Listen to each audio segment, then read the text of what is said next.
sheriff for a few dollars more. I could have got by on a working man's pay, but the good life and the woman, they got in my way. I'm wringing my hands and walking the floor, 'cause I'm doing 20 for a few dollars more. A few dollars more, a few dollars more, 'cause I'm doing 20 for a few dollars more. My life has been wasted for a few dollars more.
Turmoil in tinfoil, I could wait my early line.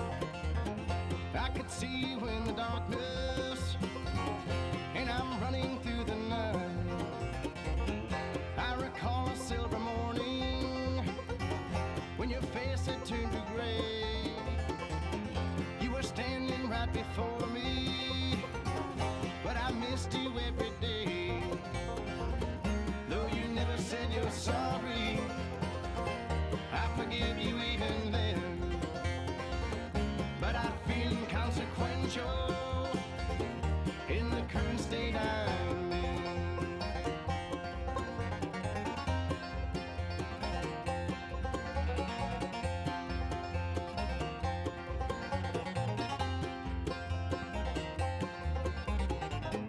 But I'll try to keep on living through the nauseating gloom, and I'll try to keep on digging wretched past I will into. Though you never said you're sorry, I forgive you even then. But I feel inconsequential in the current state I'm in.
Good afternoon.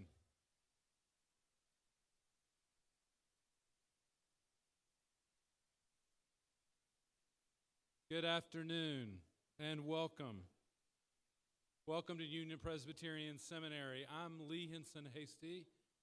Since August of last year, I'm honored to serve as your Vice President for Advancement. Please let me or anyone who has on one of these Ask Me buttons, if you have questions about things that are going on here this next few days. A lot of those questions will probably be answered in your handy-dandy Sprunt's program. There's also an app as well. You can scan a code in the program and download that app on the front page to track the schedule. And also, by the way, communicate. You can see, well, who was here? Did I see Roger here? Was Helen here? And maybe I'll send her a message. You can do that on the app if you'd like. So please stay in touch. I've been told to announce there are no parking signs on Westwood and Melrose. Those are not for you. Those for any others. So you are welcome to park on Melrose or Westwood on either side, and of course on any of the campus parking lots.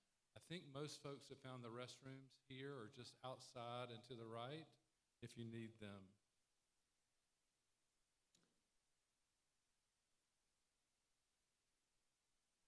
We do have two more events on our schedule this evening. First, after this lecture, a dinner honoring our 2025 distinguished alum, the Reverend Dr. Angela Sims, who is with us. I've seen her. And then, start honoring her now. And also back here in the Lake Chapel, after the dinner event, a first person live on stage storytelling event. Josh Morris, would you stand? I think I saw Josh. Oh, he's up there. Josh, you'll have to really work. He'll probably be down in the Rose reception later.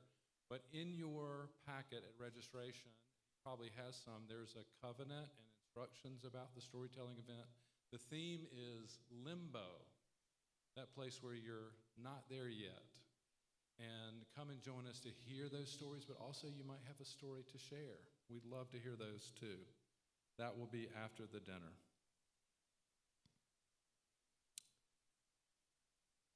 Each of our lectures will be moderated by a UPSIM faculty member, and today it's my distinct pleasure to introduce this afternoon our moderator, the Reverend Dr. Ruben Arjona, a scholar, pastor, teacher whose work on pastoral theology exemplifies deep compassion, critical insight, and a profound commitment to justice.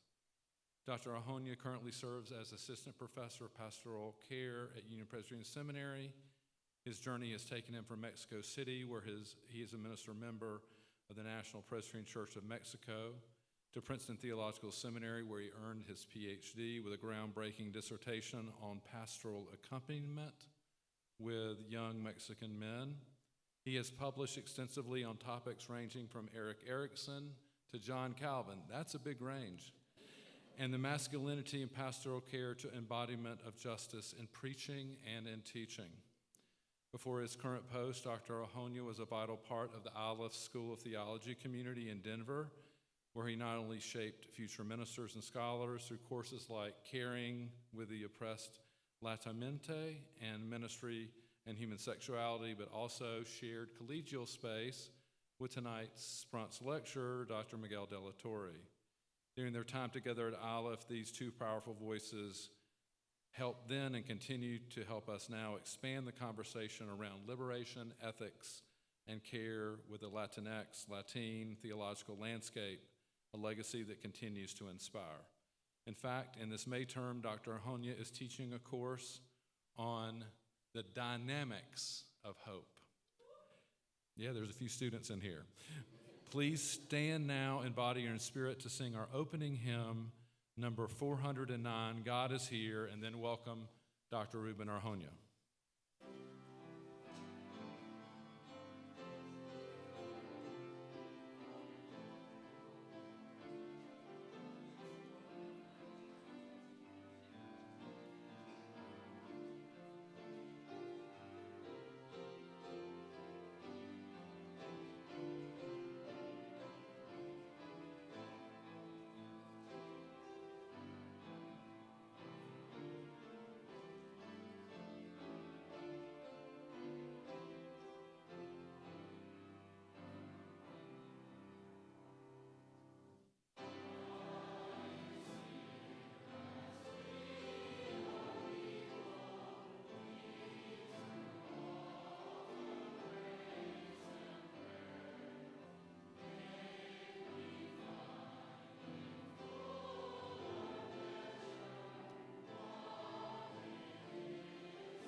Let us pray.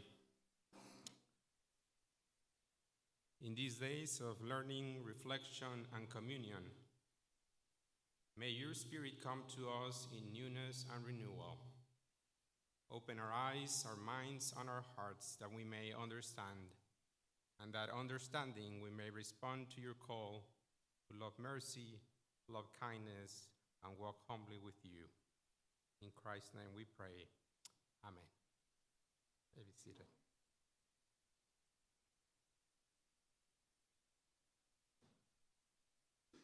It is my honor to introduce my colleague, Dr. Miguel A. de la Torre.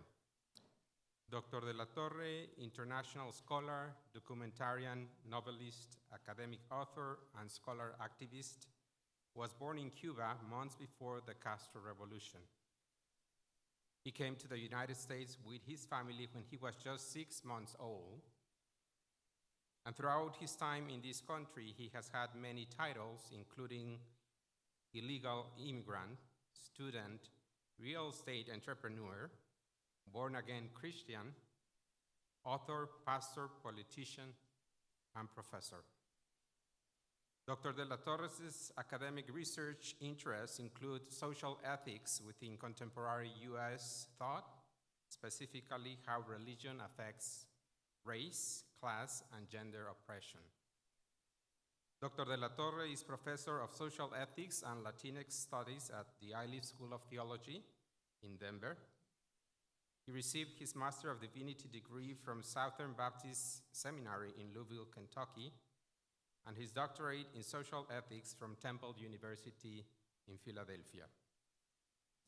Dr. de la Torre has written hundreds of scholar articles, published 49 books, maybe 50 now, several of which have won national awards, and created the award-winning documentary we just watched, Trails of Hope and Terror. He has traveled the world, taught in Indonesia, Mexico, South Africa, and Germany, and lectured in Costa Rica, Cuba, Palestine, Thailand, and Taiwan. Dr. de la Torre has received numerous awards. It would take us a whole hour to name all those awards, so just name the most recent ones. Recent honors include the Exemplary Teacher of the Year Award by the Division of Higher Education of the General Board of Higher Education of the United Methodist Church, the American Academy of Religion Martin E. Marty Award for the Public Understanding of Religion, and the American Academy of Religion Excellence in Teaching Award. Allow me to add a personal note to this brief introduction. From 2016 to 2020, as Lee referred, I served in the faculty of the Ivey School of Theology, where I coincided with Dr. de la Torre. In fact, during my first month at ILIF, Miguel invited me to attend a Wabash-funded mentoring retreat for faculty of color that he, of course, had organized. In good Coloradan fashion, Miguel took us to the mountains for a 14-mile bike ride and a 1-mile hike uphill to Hanging Lake. The body remembers. Now, after living for several years in New Jersey, my body had acclimated to sea level altitude, so making the journey to Hanging Lake, let's just say, was a bit challenging. Miguel noticed that I was having difficulty hiking uphill, so now and then, every now and then, he would look at me and say, "Ya se cansó mi hermano?" The question in English would be, "You aren't tired, are you?" But the English version actually fails to convey the intentionality of the Spanish words. "Ya se cansó mi hermano" is more than a rhetorical question. It is an invitation, kind of a mix of humor and encouragement, to keep going. In retrospect, perhaps that first hike was meant to symbolize the challenges and complexities of navigating the theological academia, especially for students and faculty of color. Indeed, there are times when one becomes tired and comes close to giving up. It is precisely then when one will hear Miguel's voice cheering you up. Ya se cansó, mi hermano. In addition to his extensive and commendable scholarship and activism, Dr. de la Torre demonstrates an unwavering commitment to supporting communities of color, particular students and faculty of color, to whom he opens the doors of his home, office, and heart. His own words in the book Embracing Hopelessness best express Miguel's sense of vocation. He writes, quote, "A life dedicated to solidarity with and liberation of the disenfranchised is worth living, for it creates meaning and purpose in the chaos and absurdity of history and the hopelessness of life caused by global oppressive structures."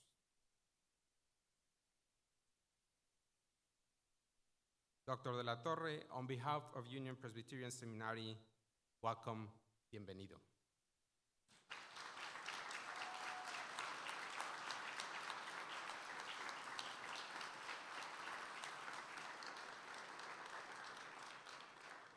I remember that hike. And I'd like to right now offer an invitation. I'll be walking El Camino del Norte, which is 800 miles. And you're welcome to join me if you so do. I'll be going out next year. So I was asked to just give a couple of reflections about the film that you just saw. So I'm going to do all the intellectual stuff in the next 3 sessions when we're together. I thought we would spend some time just being a little more personal, a little more real. The film, if you notice at the end, first of all, I'm so glad you guys stay for the credits. Most people leave when credits begin, but I found that filmmakers always find that insulting because they're looking, it's good to see all the people involved in the project. And if you notice, it was my son, Vincent de la Torre, who shot the film, did the editing, and my wife, who did the producing, Deborah de la Torre. The way the film came along was my son, when he was finishing high school, said, "Dad, I think I want to be a filmmaker." And I said, "Okay, go make a film." Going to school to learn how to make a film, either you know how to do it or you don't. So he didn't know what to do, so I gave him my book by the same title. He read it, and he says, "Oh, we can do this." And I was active in the immigration crisis.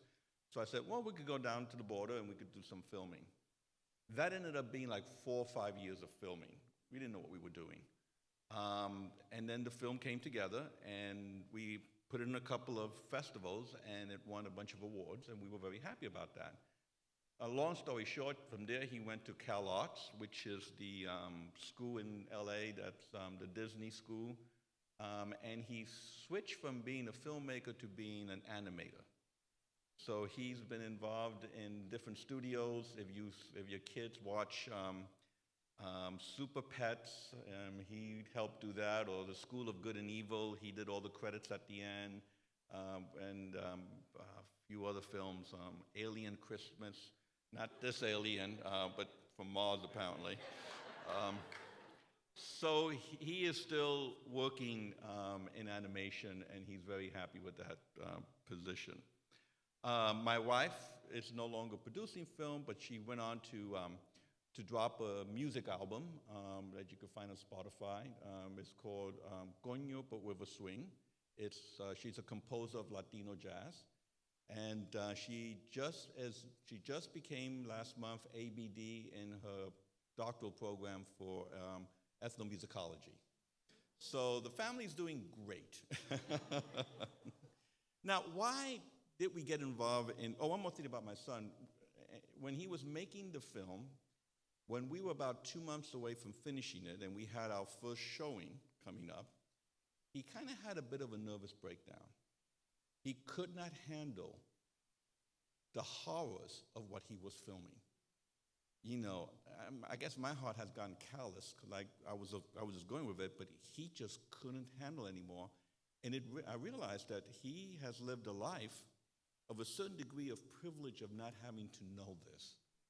And then when he actually was filming it and seeing it and putting it together, he just could not handle it. And it dawned on me that or too often, we just don't know this stuff.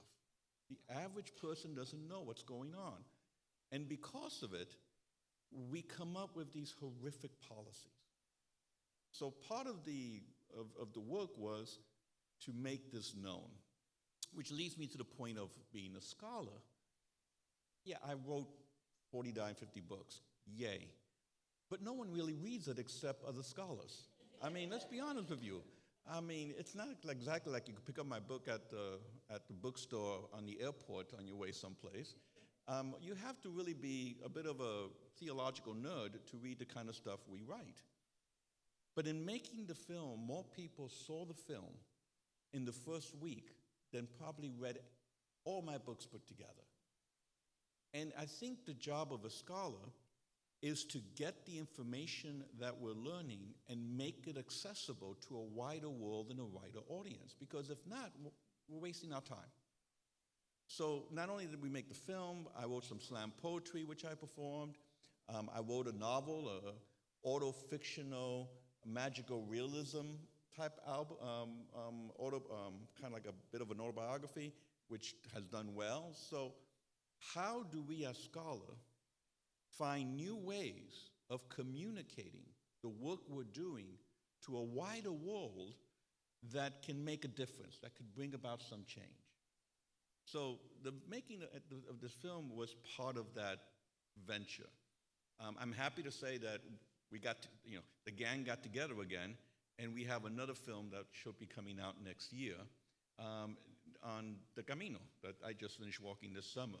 And that's going to be an artistic creation type stuff. So I encourage us, for those of us who are scholars, for those of us who are ministers, for those of us who are laypersons, think of creative way of getting this information out to a wider audience who desperately needs it.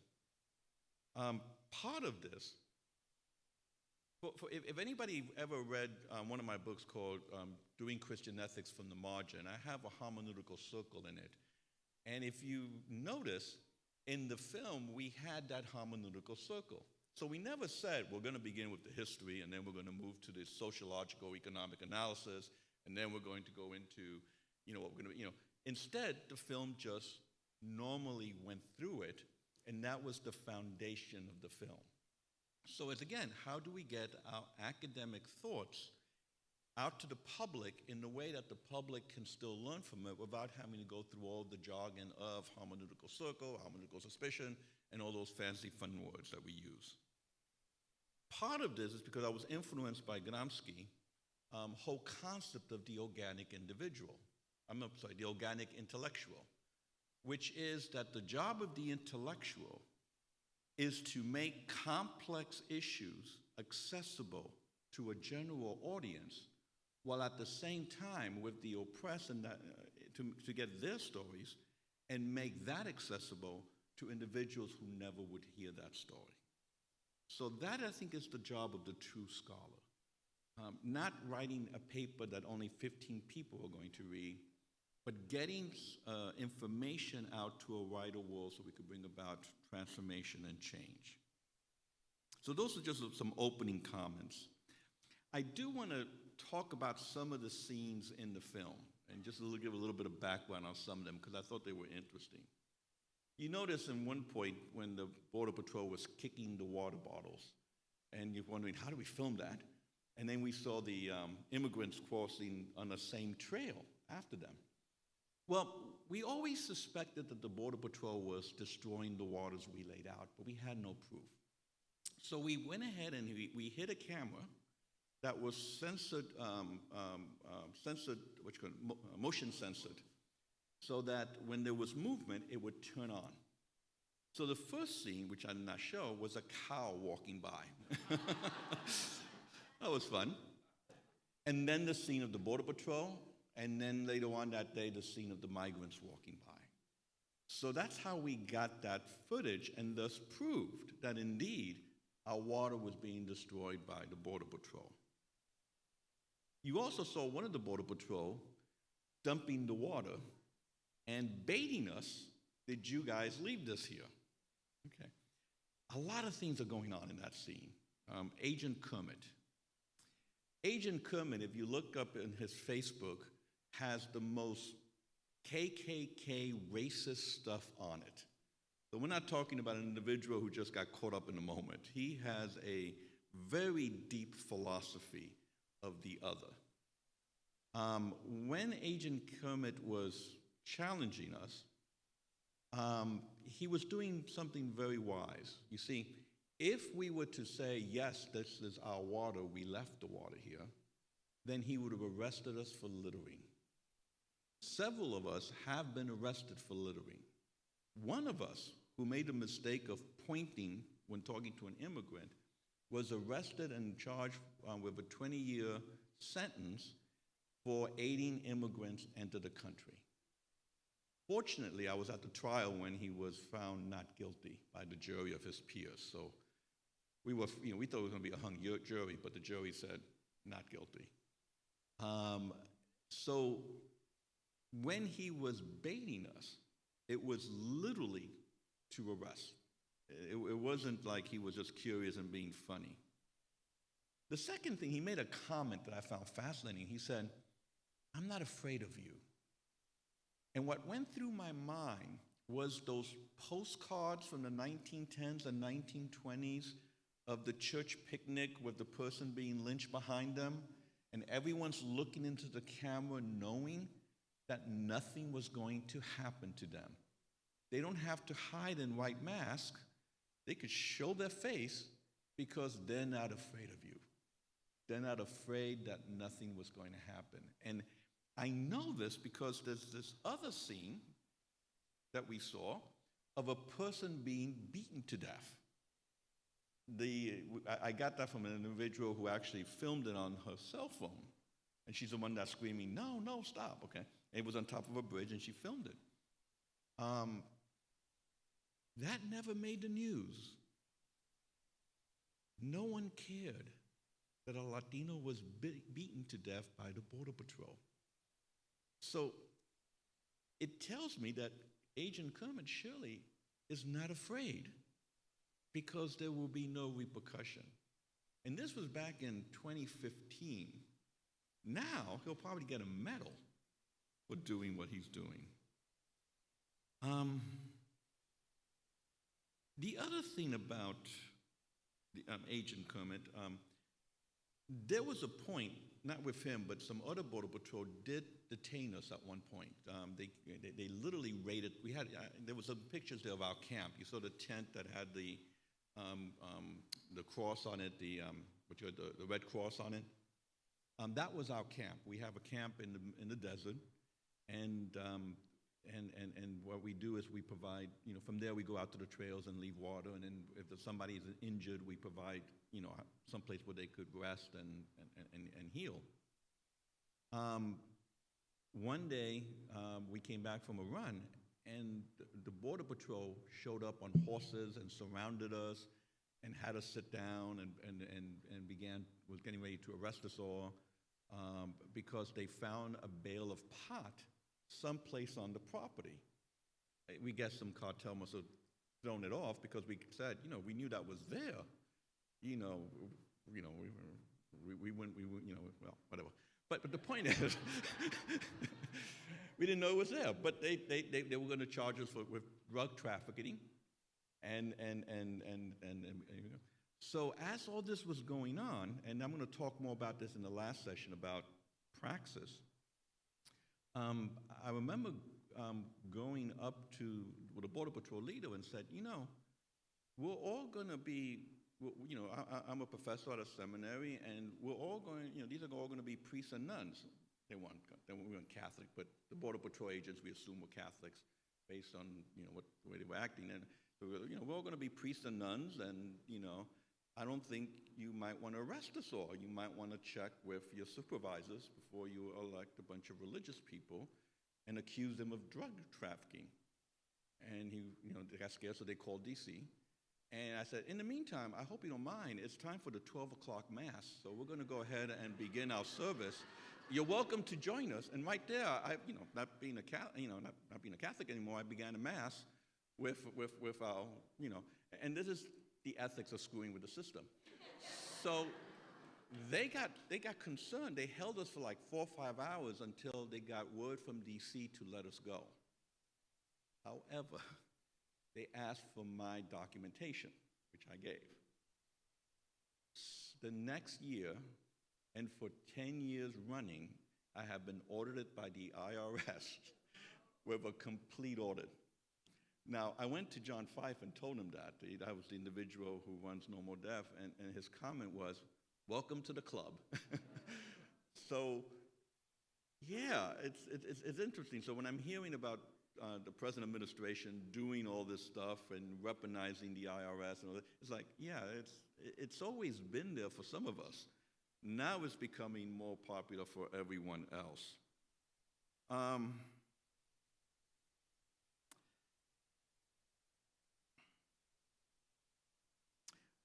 Those three, my son and I call them the three caballeros. Those are the three anti-immigrant people we interviewed. And I have to say, there was a major protest in Oracle, Arizona, because they were going to house undocumented children there. And they did a roadblock, and you saw that, and they were going to prevent the government from letting the children go in. And I wanted to interview them, but I was concerned, going into a Tea Party type rally. So I made sure I covered up my Cuban flag tattoos, and had a long shirt on, and I walked up to them and I go, "Howdy, patriots! We're here to do some filming about all these immigrants coming into this country. You mind if we interview you?" And they're like, "Sure." And we started, and my son, he was like, he maintained a straight face, but I thought he was going to lose it. Because it's screwing with the system. If I would have gone and said, "Hi, I'm De La Torre," I go, "No, hi, I'm, Mike Tower," and Torre is tower. So I wasn't really lying. I was just translating my name so they could understand it. So we had those moments that were a little bit joyful and fun. There were two stories in the film that I do want to maybe touch upon just a little bit.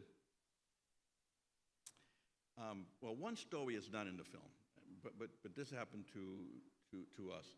One of the groups that, when you go out into the desert, on the trails, immigrants hide from you because they don't know if you're the Border Patrol or if you're some kind of a gang or, so they hide. So one of the things we do is we walk through the desert with our water and our medicine, and we yell out at the top of our lungs, "Tenemos agua, tenemos medicina, no tengan miedo, somos de la iglesia." We have water, we have medicine, don't be afraid, we're from the church. And we're screaming this at the top of our lungs as we're walking the trails in case someone is hiding and they need help.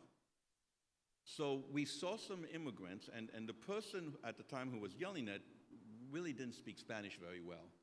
So she just started yelling, "Agua, medicina," and they stopped, and they turned around and they came to us, and their comment was, "I'm so sorry, we don't have much water, but what we have we'll be happy to share with you."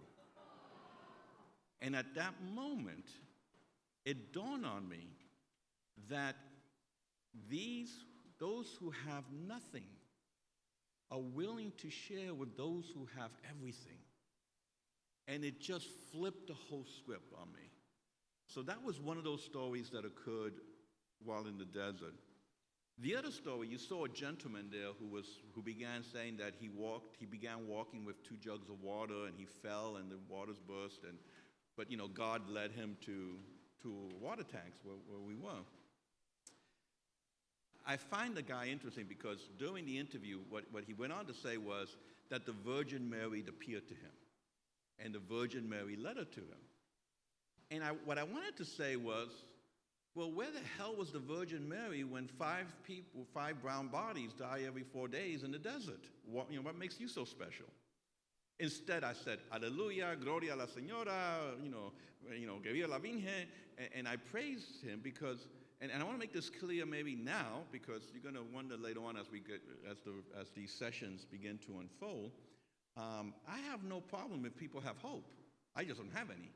But if you all have hope, all power to you. Please don't think I'm here to take it away. My job was not to take away this person's hope. My job was to make sure they had water and they could keep on their journey. So I thought that was also an interesting aside from the story. So those are some of the things, some of the reflections I have about the film. It's funny because I watched the film, several times, a lot. I'm lucky today. Sometimes I just break down, and I'm happy I'm not doing that today because it's kind of embarrassing. But even though I'm very familiar with this, it still breaks my heart at some of those scenes, especially when I know these people and I gotten to know these people. Watching it now, this is the first time I watched it since the inauguration. And I have to say, it was a lot better back then. As horrible as that was, I'm kind of wishing for those nice, simpler days of racism than what we're dealing with now. So maybe, I want to have more time for Q&A tonight. So let me end by just making sure you realize I don't bring drugs into this country. I am not a rapist, but I do have lots of problems.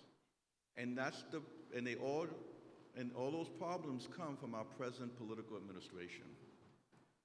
So I want to stop now. And like I said, I wanted this to be a little more light than what we're going to be doing the next 3 days, but I'll be happy to just talk about the film and go a little bit more deeper into what you all saw.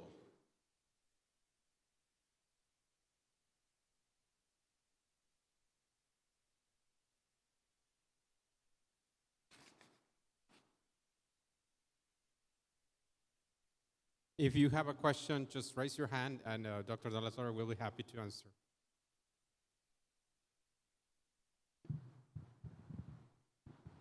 For those of us here who have seen it, how is it possible to disseminate this film more widely? Thank you for asking that question, because I forgot to mention this. To make a film like this ended up costing like $60,000 to $70,000. Making a movie is not cheap. Fortunately, we were able to raise a lot of money, and we sold a lot of the films, and we were able to recoup a good portion of that. Not all of it, but a lot of it. But now we're at a point in where we've recouped enough that we're saying, you know what, let's give it away. Especially in our current situation, more and more people we think need to watch this. So in a couple of weeks, we're going to release the website where you could see the film for free. And you could show it at your churches, at your classes, and whatever. And matter of fact, tonight was the first time we did that because Lee sent me an email asking that some people online wanted to see the film. So we went ahead and I gave him the website and where he could go and they could see it. So if you bear with me, in a couple of weeks, it will be live and available to everyone. But if you ask Lee, I'm sure he might be able to give you the email if you don't want to wait a couple of weeks until it becomes live. Yes? Yes, so, that's loud, sorry. The first thing that you said was at the beginning, not in the movie, but tonight, was that not enough people know this information. But it kind of was like, what it made me think of was that this growing feeling that, like, throughout our country, there are a lot of people who don't hear things unless there's something they already agree with. And that a lot of times, like, intellectual, to a lot of people is starting to mean manipulation. And how do you combat that? I know that's a complex question, but are there any thoughts that come to your mind of how to combat that situation? How to combat the ignorance of people? Yes. Yeah. I have no idea. And I'm not being tongue-in-cheek. People choose to be ignorant because if they know the truth, it would be so shocking that they could not live with themselves. So it is better to embrace ignorance than it is to even just watch a film.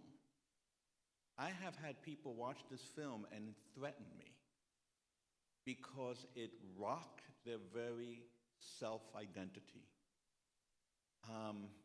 So I'm not quite sure what I can do to help the ignorant be enlightened, but I do believe that my job as a scholar is to provide the means by which to raise consciousness. Okay. What I want to say is que viva Chango. And for those of you who know my background, that's okay. Every time it's thunder, you're supposed to say que viva Chango. Yes, yes. Hello, I'm Clinton Stockwell, and I come from a state called Illinois where 30% of the people that are in the labor force are undocumented, according to the governor. You probably know some of these writings, Bitter Fruit about Honduras, Inevitable Revolutions, but the School of America, I think there was a book about that too. So the political and economic issues are very significant. And I think we've only invaded Latin America some 64 times in the past century, something like that. We invaded Latin America 21 times, and we had CIA covert operation 24 times in the last century. Wow. Here's my, you mentioned Gramsci. I'm kind of wondering if the heart of this problem is a surplus labor problem, in the sense that corporates want to have labor at certain times of the year to do this and that, and then they don't want them. Mm-hmm. And then you have all these other layers of racism, of demonization, and so forth. But when the heart of the problem is that we need labor from the poor at certain times, but not at others, and we don't have a foreign policy to deal with a constructive balance of that issue. Mm-hmm. So, yes. As a matter of fact, we touched on economics. There's a book coming out in November, will make a great Christmas gift. It's called Tear Down These Walls, and it was edited by Mitri Rahib and myself. Mitri Rahib is a Palestinian scholar, and myself, and we were looking at wars throughout the world. And one of the things that I'm realizing is that the purpose of the war is to be porous enough for the labor to seep through, but dense enough to prevent the bodies of that labor to seep through. We want the labor, we just don't want the bodies attached to that labor. Now, before NAFTA, what we used to do is, if you needed labor, you would publish in the Tijuana newspaper, I need people to pick apples in Washington. Meet us, there'll be a bus at the San Diego Catholic Church that leaves at 10 a.m. And then you walk across the border, get on the bus, go up to Washington State, harvest apples, and then you will work your way down through the different harvests until you get back to Mexico. You cross the border, go to your land, harvest your own corn on your own property, and every year you begin this cycle again.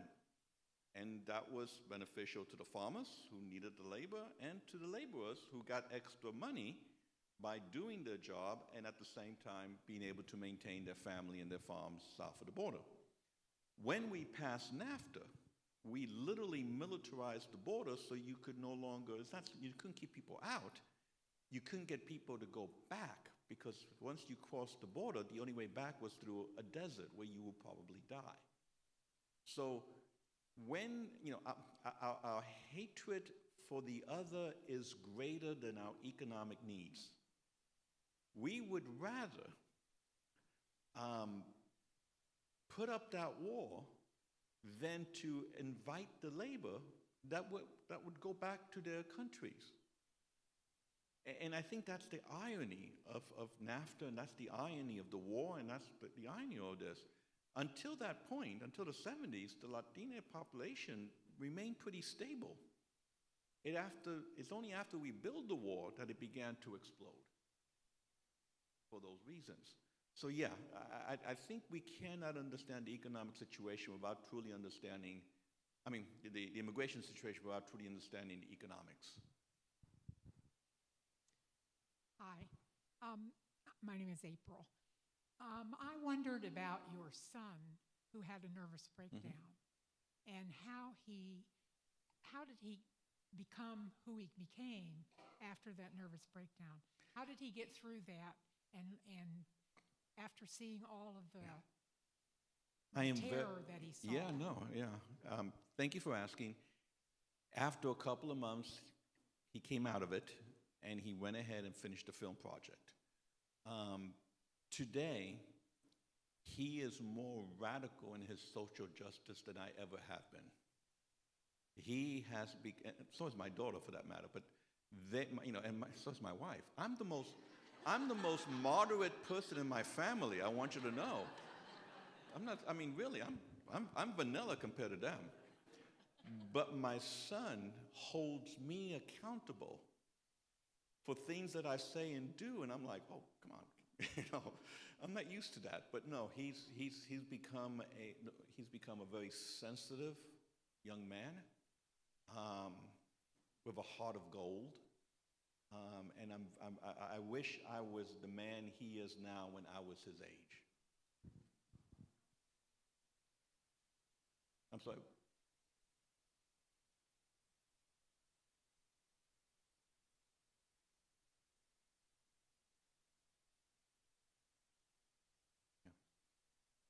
What I would say is, rather than seeing the film, have your church come down to the border.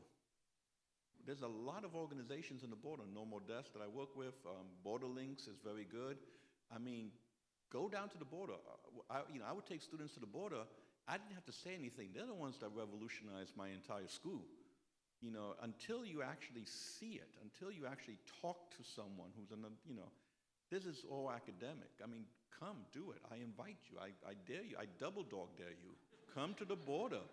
And that's the only way we're going to raise consciousness. Hi, I'm Erin. I noticed at the beginning of the film you talked about manifest destiny and the theology that undergirded that. Are you seeing similar theology emerging again these days? Oh, yeah. Well, first of all, manifest destiny has always been with us. The only difference is by the 1900s, we no longer wanted to acquire land. So the colonial sentiment of manifest destiny was kill the Indians, take their land. After 1895, we were no longer interested in taking over land because the land that we wanted, specifically Cuba, Puerto Rico, had inferior people who were a Mongol race of the worst type of people, of the worst type of European Spaniards, who mixed with the African slave and the indigenous population, and that type of people is going to pollute the purity of this country. So we were no longer interested in manifest destiny. What we were interested was in taking over their economies, of instead making them vassals of the United States where we can suck their resources. And that begins the whole gunboat diplomacy, and that begins that whole thing.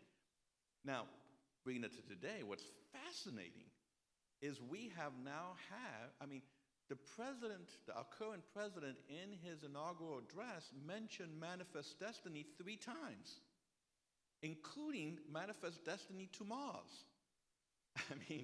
Talk about aliens, no. But the idea of taking over Canada, and we think, oh, that's just rhetoric. He's destroying their economy with tariffs so that we can take it over. The idea of taking back the Panama Canal, the idea of taking over Greenland, this, for me, is manifest destiny for the current era. Now, it's not that you call it neo-manifest destiny if you want, but the fact that it's always been there. It just went from land to economics, and now from economics back to land. And I think the only reason it's going to land is because he wants to be remembered as a president who doubled the size of the United States. It's more ego than I think, because quite frankly, if you're going to want to take over other people's resources, doing it economically is, cynically saying, the best way of doing it, if there's such a thing as the best way of destroying another country. You have a few more minutes. Anyone else?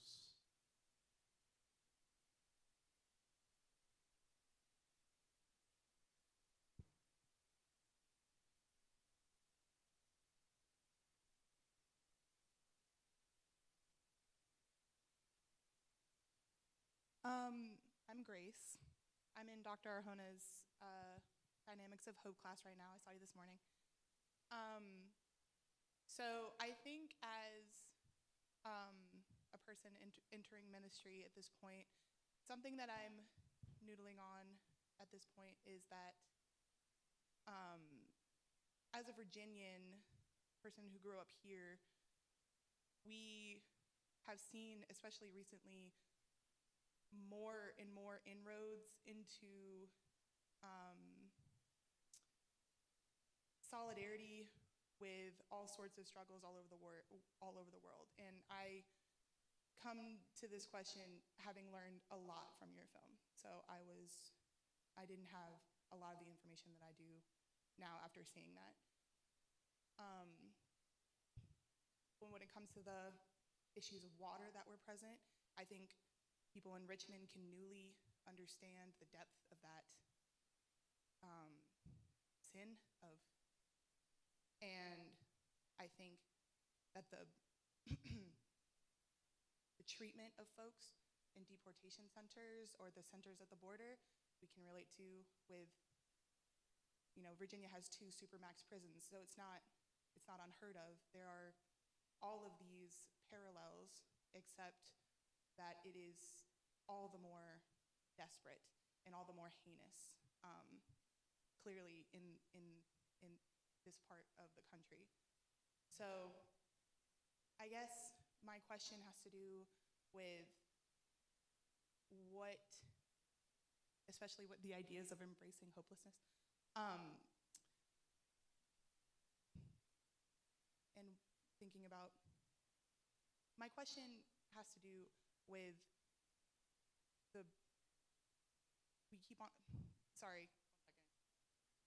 this idea of raising consciousness and how it might kind of fall short for especially folks, my peers, my people in my age group, not like alone, just us, but especially how,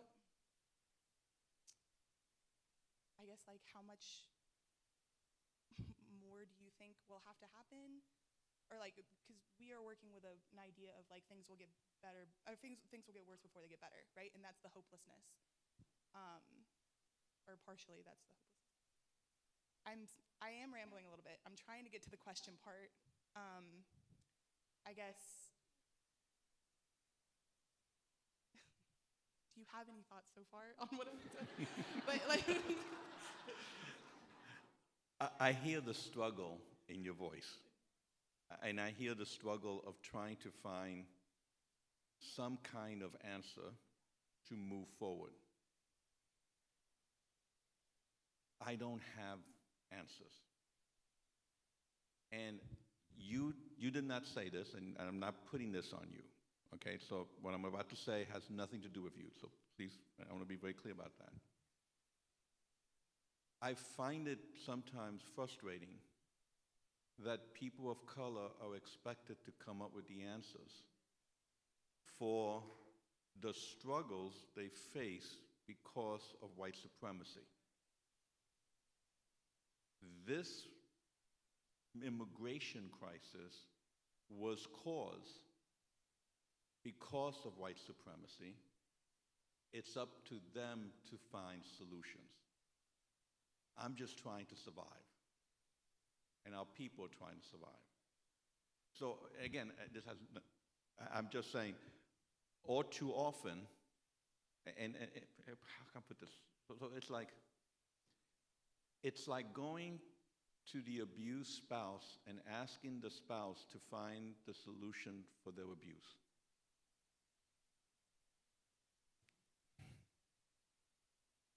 During these last couple of protests, I heard the African American community say things like, sit your black ass down. That was being tweeted and emailed. And I'm wondering, maybe I should sit my brown ass down too. Because I think what is being said is, we're kind of tired of this mess.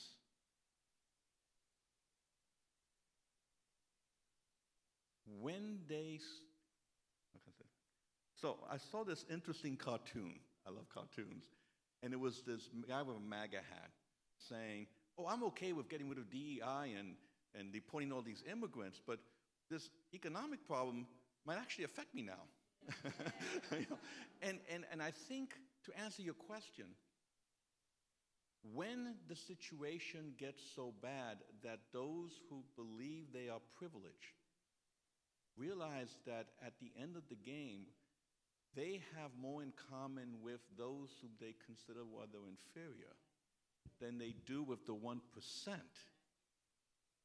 then together we can bring about revolutionary change. So I guess your job, and not just you, but you all white folks' job, is to raise the consciousness of people in your community, because they're never going to hear me. They're never going to listen to me, but they'll hear you. They'll hear you before they hear me. So, one of my mentors at Temple when I was a student, John Raines, always said that Americans like to dream upward but blame downwards. And what he meant by that is that the reason we all buy lottery tickets is because we're all dreaming of becoming part of that 1%. And because we're dreaming of being that 1%, we're not going to try to pass laws that might negatively affect us once we get there. But we blame downwards, those damn Mexicans taking my job. That's why I'm no longer being hired. Until we realize that we have more in common with those whom we look down towards, and instead start blaming things upward, nothing's going to change. And that's the ethical struggle that we find ourselves in.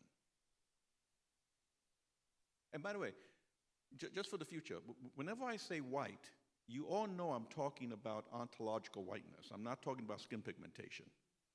Because we have plenty of Latinos who are very white. And I know a couple of African Americans who are very white. One of them serves as a Supreme Court justice. So, and another one, a Latino, serving as our Secretary of State. So, we have, so when I say white, please, I'm not talking about skin pigmentation. I'm talking about even people of color have embraced white supremacy. And we have to also raise that consciousness. Friends, please join me in thanking Dr. De La Torre for his opening remarks.